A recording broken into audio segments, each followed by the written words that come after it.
Ang mabuting balita ng Panginoon ayon kay San Mateo. Pumunta ang 11 alagad sa Galilea, sa bundok na sinabi sa kanila ni Jesus. Nang makita nila si Jesus, siya'y sinamba nila, subalit may ilan sa kanilang nag-alinlangan. Lumapit si Jesus at sinabi sa kanila, "Ibinigay na sa akin ang lahat ng kapangyarihan sa langit at sa lupa. Kaya't humayo kayo, gawin ninyong alagad ko ang mga tao sa lahat ng mga bansa. Bautismuhan ninyo sila sa ngalan ng Ama at ng Anak at ng Espiritu Santo. Turuan ninyo silang sumunod sa lahat ng iniutos ko sa inyo. Tandaan ninyo, ako'y laging kasama ninyo hanggang sa katapusan ng panahon." Ang mabuting balita ng Panginoon. Word of the day, hear what God has to say.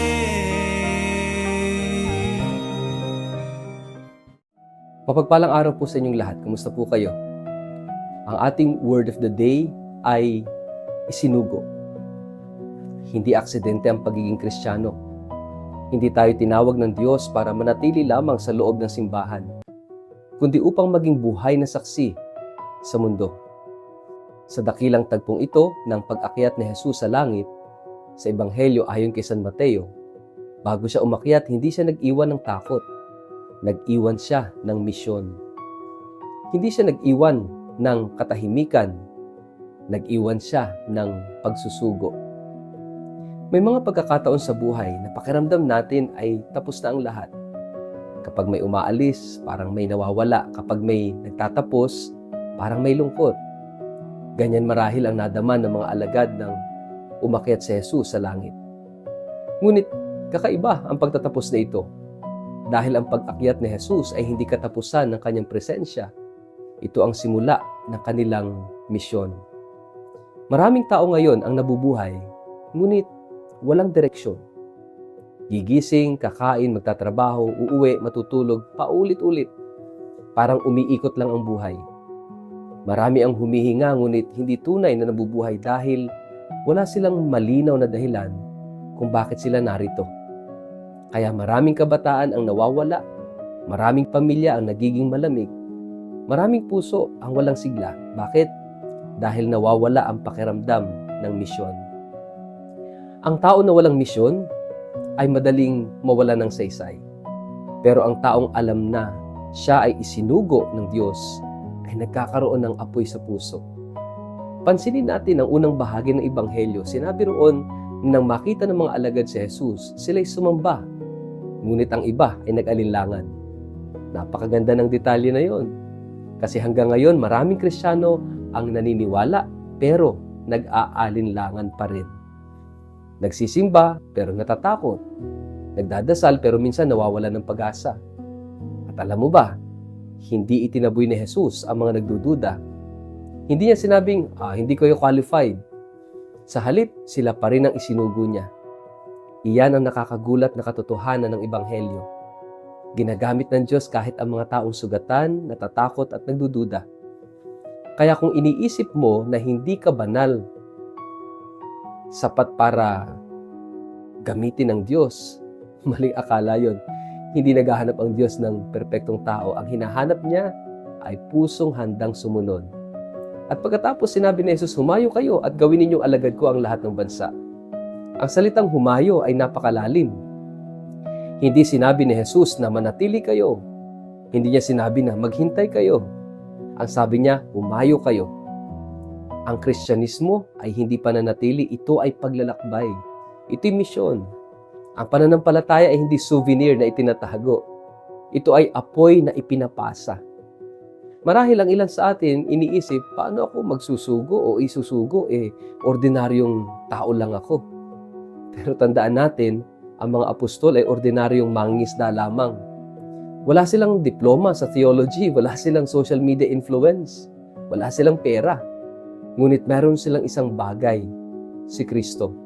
At sapat na si Kristo. May mga tao ngayon na kailangang makarinig ng pag-asa. May mga kabataang nalulunod sa depression. May mga pamilya na halos magkawatak-watak na. May mga taong nawawala sa bisyo, kasalanan at pag-iisa. At baka ikaw ang isinusugo ng Diyos para maging liwanag sa kanila. Hindi kailangan maging pari para maisugo, no? Hindi kailangan maging madre para maging misyonero o misyonera. Ang bawat binyagan ay isinugo.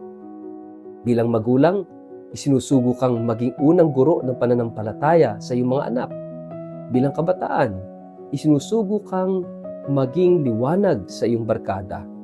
Bilang empleyado, isinusugo kang maging tapat at mabuting tao sa trabaho. Bilang Kristiyano, isinusugo kang magdala ng pag-ibig sa mundong puno ng galit. At heto ang pinakamatinding twist ng Ebanghelyo. Habang paalis si Jesus, saka naman niya sinabi, "At tandaan ninyo, ako'y kasama ninyo hanggang sa wakas ng panahon." Parang contradiction, hindi ba? Aalis siya pero kasama pa rin natin siya. Iyan ang misteryo ng ascension. Umalis si Jesus sa paningin, ngunit hindi sa presensya. Hindi na natin siya nakikita ng mata, ngunit kasama natin siya araw-araw. Kapag umiiyak ka, kasama mo siya. Kapag natatakot ka, kasama mo siya. Kapag pagod ka sa buhay, kasama mo siya. Kapag feeling mo mag-isa ka, kasama mo siya. Kaya ang misyon ay hindi mabigat kapag alam mong may kasama ka. Minsan, kaya tayo natatakot magmahal, magpatawad, magsimulang muli, o magsalita tungkol sa Diyos dahil feeling natin tayo lang mag-isa. Pero ang ascension ay paalala na habang tayo ay sumusunod sa misyon, hindi tayo iniiwan ni Kristo. At marahil ito ang pinakamahalagang tanong ngayon.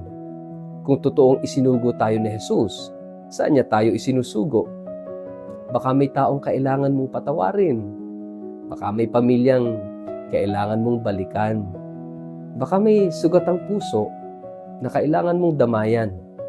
Baka may isang taong nawawalan na ng pag-asa na naghihintay sa iyong simpleng salita ng pagmamahal, kahit nga yung pangungumusta. Huwag nating sayangin ang ating buhay sa pagiging spectator lamang, tagamasid lamang, tagapanood lamang ng pananampalataya. Hindi tayo tinawag para maging audience. Tayo ay isinugo upang maging saksi. Sa huli, ang tunay na Kristiyano ay hindi lamang marunong magdasal, siya'y marunong magmahal, maglingkod, at isinusugo na magbigay ng pag-asa. Kaya ngayong linggo ng pag-akyat ng Panginoon sa langit, tandaan natin ang salitang isinugo. Dahil habang umaakyat si Kristo sa langit, tayo naman ang kanyang ipinapadala sa mundo. Kaya nga pagnilayan natin, saan at kanino tayo isinusugo ni Kristo sa panahong ito ng ating buhay. Sa ngalan ng Ama, ng Anak at ng Espiritu Santo. Amen. Panginoong Jesus, salamat dahil hindi mo kami tinawag upang manatiling tahimik at walang direksyon. Isinusugo mo kami upang maging saksi ng iyong pag-ibig at pag-asa. Kapag kami natatakot, ipaalala mong kasama ka namin. Kapag kami nanghihina, palakasin mo kami. Gawin mo kaming daluyan ng iyong liwanag sa mundong sugatan at nawawala. Amen. Pagpalain po kayo at ingatan ng makapangyarihang Diyos, Ama, at Anak at Espiritu Santo. Amen.